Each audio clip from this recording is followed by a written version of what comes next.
করছি ইলিশ মাছ। আমি একটু ভেজে করি, হালকা করে ভেজে নিচ্ছি।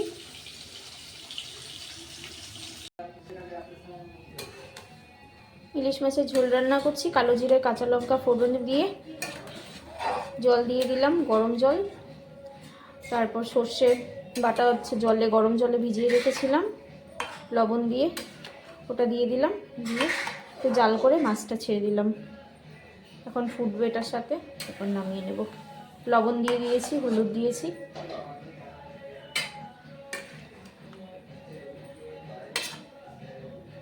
নামিয়ে নিলাম ঝোল।